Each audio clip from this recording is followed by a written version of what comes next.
Hey, what's going on, guys? It's your boy Namanon. I'll be making a video for you guys over Call of Duty Black Ops 2 today. As you guys will probably take note, I am still sounding a little sick, and I'm going to try to get over that, but, I've only done a few home remedies. I've been trying to get through it, but my throat's just been absolutely ridiculous to a certain degree. I almost think I have strep, but I don't know, strep usually hurts a lot more at this standpoint. It's usually not this weak or anything like that. I don't know, just keeping you guys up to date. I almost feel like something's wrong with my tonsils to a certain degree. That's kind of where it's hurting, so I don't know, just keeping you guys up to date. Some of you guys showed real, emotion towards my illness and all that stuff, and I appreciate that, but I will keep trucking away at it, and I'm sure things will get better as time progresses. So anyway, guys, as this commentary is going to be dedicated to the COD tournament, the $1 million, which isn't really $1 million once you take out taxes and you split it 4 ways with your teammates and you do all that other fun stuff that, I don't know, always think that's kind of a joke to a certain degree, and I know why they have taxes on this kind of stuff. I'm not completely oblivious to the most obvious stuff in the world, but to a certain degree, I don't know why you would, tell everyone it's $1 million. I don't know why, you wouldn't be like, okay, number one team gets 400,000, you take that divided by 4, everyone's getting about 60,000 with taxes taken out, which I'm not trying to say 60,000 is in any means necessary a small amount of money. That's still a lot. That's 3 times what I'll make in an entire year, and I make quite a good substantial amount of revenue, and I guess that's just for my job. Granted, they got this in 3 days, or really quickly on 1 match, and I got to work, an entire year. So, I don't know, that's just kind of how the cookie crumbles. Granted, I know this is their job, they do all this kind of stuff, they do constant tournaments, so there's never really a low part in the, community to have tournaments, or there's never a strive to, not want to have this kind of stuff, because it's backed by multiple companies, multiple corporations, Xbox itself, and you have the Call of Duty guys that came in there, and all the YouTubers, which saw on multiple cameras, and I thought it was cool, even though I think they were acting a little weird, but that's just kind of how they are. I think the guys that got chose are kind of weird anyway, so that's just the main gist of it. Granted, I watch them. I want to make sure you guys understand that I'm definitely not just hating them because I disagree with maybe how they run anything. I'm just saying, they're a little weird. Come on, you guys know it's true. You guys know it's true. Come on. But anyway, guys, I'm going to be talking mainly about that stuff. I think the competitive side of Call of Duty is something that I don't share with you guys because to a certain degree, I'm very ignorant on it. I've had definitely discussions with Corey, which is Lion God, and or Elastics, however far you guys want to go into his name that he constantly fucking changes every year or something. But I don't know, competitive is definitely something that, is awesome. I like competitive. I think it needs to be in games because it adds a different level of the MLG side to it. You could only play Pub Stomp so much because, well, let's be honest, guys, not everybody is the same as you. Not everybody is on the same par level as you. Some people are better. That's just kind of how it is. And then there's a shitload of people that just suck terribly bad at Call of Duty. And, when you're on MLG or you're playing for prize money or game battles, you're running against people that are a little bit more intellectual. They know the spawns. They have, a lot more of an ability to defeat you if you are not on top of your game. And I think that's what really matters in that kind of stuff. The competitive side of Call of Duty is definitely something that, from time to time I dabble in, but I also am not a very good competitive player. I'm not a player that works under stress. I work under knowledge, and I work under the satisfaction of knowing that I win the game before the game starts. And, maybe that's a bad thing to have, maybe that's not the best way to look at it, but that's just kind of how I am. Like, that's why I play so many pub matches, is because going into it, if I have 5 other guys, and the other team has nobody that's common interest, is there really a chance for them to beat 6 guys total? Not really. I don't care if, I have 3 of the biggest noobs on my team in the entire world, or if I have 3 to 6 really good players. When it comes down to it, communication is key. You're denying the enemy information by using selected kill streaks. You guys see me, I run them every single video, and I'll never probably take them off because it's denying the other team information, it's giving my team more information, and overall it just makes the game a lot more enjoyable.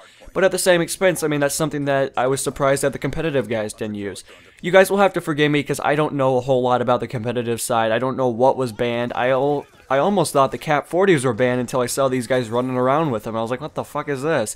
I saw the B-23R dude that was spraying guys down, and I was a little conflicted by that. I was surprised that that wasn't banned by itself, considering that that gun is I don't know, it's not really overpowered, but it's definitely an aggravating weapon by itself, because it's definitely a weapon that, I don't know, I don't really know how to put that into context. I was just kind of surprised that they left some of that stuff in there. I was like, man, I always hear these MLG guys bitching about the Cap 40, but yet it's opened in this $1 million tournament that's for the MLG teams.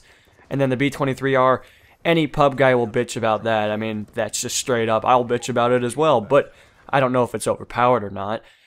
I recognized one thing while watching it, and you see the same weapons being used, and I don't have a problem with that. At one time, I would have been like, dude, come on, guys. I mean, you're supposed to be the best people in the world. Why are you just fucking using the same 3 guns in the entire game? And I can't sit here and say that anymore, because after watching it, I was on the tip of my seat watching that last game. That was the sickest game. Granted, there were definitely times when I was like, what the fuck are these guys doing? Like, that one dude that jumped off the side, I mean, he could have definitely saved up for his kill streak, so that could have definitely helped his team later on. I was conflicted by that. There was definitely times when I saw them running around with a fucking knife, and I was like, what are you doing, dude? Just reload your weapon. I mean, if they're going to jump in here, they're going to kill you anyway, so why would you, test it even more by running at him when he has a full clip of ammunition and you have a fucking knife?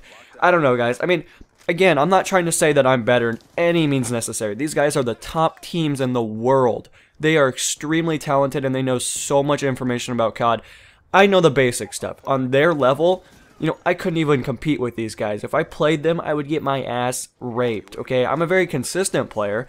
I know how to go positive multiple times per game, but I don't know all this routing stuff. I mean, I probably did at one time, and Black Ops 2 just isn't a COD that I give a shit about to look into, because I don't enjoy it. I really don't, and I know some of you guys will be like, you're attacking COD Black Ops 2, but, if you were to give me World at War, oh yeah, I will definitely face somebody in that shit. I have so much time played in World at War, I know every fucking square inch of that map, because I've played it for hundreds of days. I mean, it's an amazing game. I love World at War, and I wish it was still active. But that's on the same par level. If you stick me in COD 4, I bet there's somebody out there that will whoop my ass, and that's just how, like, any game is. Black Ops 1 I was really good in.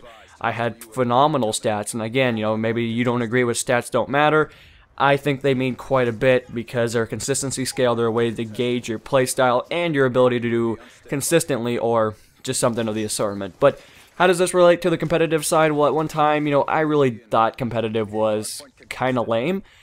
And this is not really that old, but at the same par level, this is definitely not anything super new either. I mean, I'm not trying to say like, oh yeah, like 5 days ago I thought competitive sucked. But, over the course of a year, I've kind of opened my eyes and like, competitive's kind of cool. Would I ever play it? I don't know. Corey's been up on my nuts about, wanting to play some of this. What do you guys call it, league play or something like that, going to Road to Masters, and I'm just curious to see if you guys would like something like that. I mean, it would be interesting. I mean, I'd be posting games where I get pissed, I would lose, we would win, and everything goes fine. Hopefully, there's a lot of winning involved, because I really don't want to fucking post a ton of losing, but you guys get the main gist of it. I mean, that's just kind of how it works. I mean, competitive, I gotta give mad props to those guys, and the team that did win, awesome. I have no idea who you are, but, I've heard of one of your players. I think it's like Parasite or something like that. That's the only guy that I had any clue about, and, I don't even know what team it is, so I feel like, I'm kind of not doing them justice. But, you take all the money, you divide it into multiple ways. I mean, they're going to walk out of that with a pretty good amount of money, and I know some people will say, well, it's not always for the money, but when it comes down to paying your taxes and paying everything else that you possibly want, it kind of means quite a bit. But I don't know, guys. I would like to see what you guys thought. I mean, I was definitely on the tip of my seat while watching that. It was pretty crazy, and I thought it was probably one of the best experiences in quite a while. I felt like I was watching a movie unfold before my eyes. I like how they did all the COD, commentating over it, and they had all these big YouTubers that were there. I thought that was a cool adventure. At the same expense, there's definitely things that I kind of wish like I was there watching it and all that fun stuff, but definitely I'm not going to travel across the world, and I don't think my job would like that too much. But you guys will have to let me know if you guys were watching it. I think it had like 221,000 people, which is absolutely nuts considering that Black Ops 2 at any given time of the day only holds anywhere between 300 and 500,000. Black Ops 1, unfortunately, was holding 3.5 million on day one, and there'll probably never be a Call of Duty that'll do that ever again in its lifespan, but, that's something worth taking note of. But anyway, guys, that's really all I got for you. I don't really have a whole lot of information regarding anything else, But again, I was just really surprised about the weapons that were being used, and again, I have no information regarding the MLG part of it, but I just was expecting a lot more shit to be banned.